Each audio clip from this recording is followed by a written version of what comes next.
once a week. Okay, so no excuses. You can do it, right? If I can do it with 45, which is it's half or less than half of the recommended minimum, you can do it as well, okay? Tomorrow, we're gonna look at this transition of TPR into TPRS with some home run story ideas. I know some of you aren't going to be here tomorrow. Now, what was she doing? Was that supposed to tell me the amount of time? Okay, 4 minutes. All I saw was, I'm sorry, you're frightened. Okay, I love her. I scare her too. So, we're going to look at kind of these ideas of these two methods together and how powerful they are. And for those of you who are elementary teachers, am I going to have some elementary teachers with me tomorrow? Yay, I'm hoping. I mean, anybody's welcome. And these stories work with anyone. Anything I say I teach with elementary, I've also done with adults. It all works. Language acquisition is language acquisition. But we're going to explore those, and we're going to look through how do you create a TPR story from beginning to end. Because even if you use somebody else's materials, somebody else's lesson plan, you need to know what's important and what works so that you can tailor it, adjust it to your students, to your needs, maybe to your content.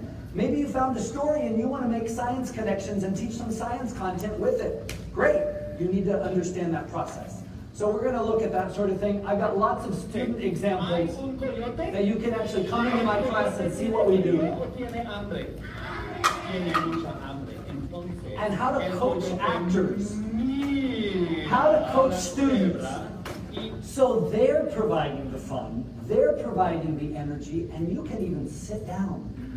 You can just kind of be the orchestra conductor and use the language, and you don't wear yourself out, right? Any language out there? Any language teachers you feel like this past year, or in past you've been wearing yourself out? Anybody? Come on, be honest. I used to wear myself out all the time, and I wasn't having success. And then I started teaching this way and had a lot of success. We're going to talk about different ways to do assessment, and I'll even show you some examples. But I never want you to forget this story, because I think it's so powerful. I'm nobody special. I don't learn languages probably better than any other person. I just got what I needed. I got what I needed from my Spanish teacher, Senora Upchurch. I called her Pepa. Her name was Joella. I got it at lunch because I was hanging out with her almost every single day. And then we started hanging out and watching movies together. Input, all in Spanish. All of the kids, all day long, got grammar.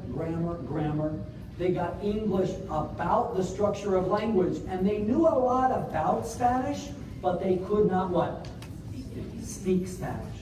They couldn't write in Spanish freely. They were afraid to hear Spanish speakers. And if we can just flip that, if we can put all of our energy into language acquisition, and TPR, TPRS, these are methods that do that, we're going to have every kid speaking Mandarin, speaking German, speaking French, speaking Spanish. Isn't that what we want? So I think now, you have to go now? Just wrapping up. Okay, I didn't know what that was. That was 4 minutes? That meant 10. Okay, that was 10. Okay. I thought it was, I just got a manicure. Look at my hands. Okay. And then now like 30 seconds. Okay, so any questions that you've got? My main answer is come tomorrow, but if you can't, yes? I noticed that you pay a lot of attention on the input.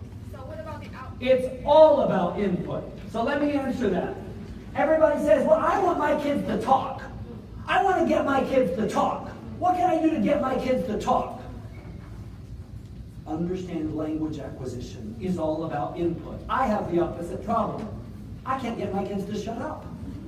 They speak Spanish constantly because I don't force them to.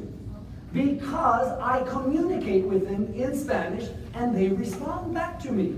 And I trust the process that over time, everybody will get there. Just like you did in your first language and your second language. Make sense?